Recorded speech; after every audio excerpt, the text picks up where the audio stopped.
போராட்டம் நடத்துறாங்க. கம்யூனிஸ்ட் எல்லாம் சுயநலவாதிகளா ஆயிட்டாங்க. அதனால கம்யூனிஸ்ட் கொள்கை நீர்த்து போயிடுச்சுன்னு ஆராசா பேசியிருக்காங்க. யார் பேசினாங்கன்னா அண்ணா இது தோழமை சுட்டுதலுங்கண்ணா. அவங்களுக்குள்ள அவங்க சண்டை போட்டுக்குவாங்க. திரும்ப நாளை காலையில வெக்கமே இல்லாம திரும்ப உட்காந்து பேசுவாங்க. ஆனா இன்னைக்கு ஆராஜா அவர்கள் இந்த மாதிரி ஆராசான சொல்லியிருந்தாங்க அப்படின்னா கம்யூனிஸ்ட் நண்பர்கள் கூட்டணியிலிருந்து வெளியே வரணும். சேகர் பாபானே நக்கலா சொல்றாரு, கொடுப்பதை கொடுத்தா வாங்குறத வாங்கிட்டு எங்களோட இருப்பாங்க அப்படி. அதனால கம்யூனிஸ்ட் தோழர்கள் அதெல்லாம் பார்த்துட்டு தான் இருக்காங்க. தமிழ்நாட்டில் 3.5 ஆண்டு காலமாக திமுக செல்வதற்கெல்லாம் சாமரம் வீசி வீசி இன்னைக்கு கம்யூனிஸ்ட் கட்சி நீர்த்து போயிடுச்சு. அப்படி சொல்றாங்க. திமுகவுக்கு 3.5 ஆண்டுகளாக சாமரத்தை வீசி வீசி இன்னைக்கு கம்யூனிஸ்ட் கட்சி நீர்த்து போய் மக்களுக்காக போராட வேண்டிய ஒரு கட்சி வேடிக்கை பார்த்து கொண்டு நிற்கிறது. இன்னைக்கு திமுகவினுடைய ஒரு தலைவர்களும் கம்யூனிஸ்ட் கட்சியை கேவலப்படுத்துறாங்க. இதை கம்யூனிஸ்ட் கட்சி தோழர்களும் பார்த்து கொண்டிருக்கின்றீர்களா என்கின்ற கேள்வி அவங்க முன்னாடி வைக்கிறாங்க. திமுக இன்னைக்கு போராட்டம் நடத்தினாங்க.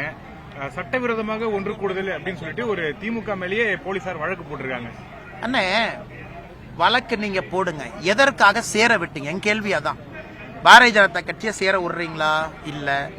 அன்னைக்கு நம்ம முன்னாள் ஆளுநர் தமிழிசை சவுந்தரராஜன் அக்கா இங்க அண்ணா யூனிவர்சிட்டி பல்கலைக்கழகத்துக்கு போகும்போது எப்படி கைது பண்ணீங்க? ஒரு முன்னாள் ஆளுநரை ரோட்ல நடக்க விடாம கைது பண்ணி ஏத்துட்டு போனீங்க. அக்கா கையில கூட ஒரு சின்ன காயம் ஏற்பட்டிருக்கிறது. அண்ணன் சீமான் அவங்களை எப்படி கைது பண்ணீங்க? அக்கா சௌமியா அன்புமணி ராமதாஸ் அக்காவை எப்படி கைது பண்ணீங்க? இல்ல அதிமுகவுடைய நண்பர்களை தலைவர்கள் எப்படி கைது பண்றீங்க? அதே திமுகவுக்கு ஏன் பண்ணலின்னு தான் நான் கேட்கறேங்க. நீங்க உப்புக்கு சப்பானியாக இல்ல பத்திரிகை நண்பர்கள் கேள்வி கேட்டுருவாங்கிறதுக்காக சும்மா ஒரு எஃப்ஐஆர் அன்லாஃபுல் அசம்பிளி, அது ஒரு உப்புச்சப்பு இல்லாத எஃப்ஐஆருங்கண்ணா. 50 ரூபாய் ஃபைன் கட்டிட்டு வெளியே வந்துடலாம் கோர்ட்ல. அதை வச்சு என்ன பிரயோஜனங்கண்ணா? அதனால் நான் கேட்பது ஆளும் கட்சிக்கு ஒரு நீதி, எதிர்கட்சிக்கு ஒரு நீதினா சட்டம் எதற்காக இருக்கு? அம்பேத்கரையாவை பத்தி வாய்களையே பேசுறீங்களே. அம்பேத்கரை அரசியலமைப்பு சட்டத்தில் எழுதியிருக்காரா? ஆளும் கட்சி சட்டம் எதிர்கட்சி சட்டம்னு பிரிச்சு எழுதியிருக்காரா? ஒரே சட்டம் தானே எழுதியிருக்காரு.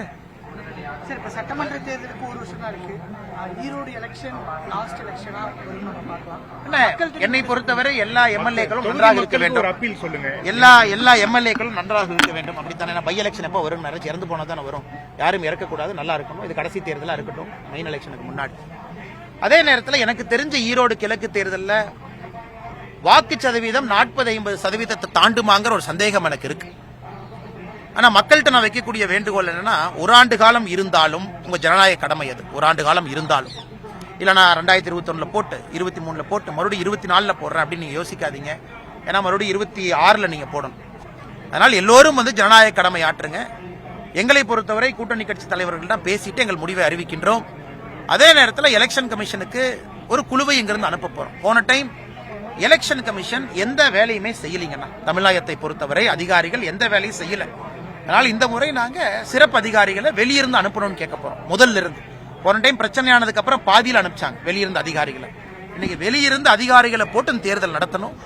ஏன்னா திமுகவினுடைய பணபலம் படைபலத்தினுடைய கொட்டத்தை இந்த தேர்தல் அடக்க வேண்டும் என்றால் தேர்தல் ஆணையம் நாணயமாக, நேர்மையாக, நடுநிலையாக இருக்க வேண்டும் என்பது எங்கள் கருத்து. நன்றி அண்ணா.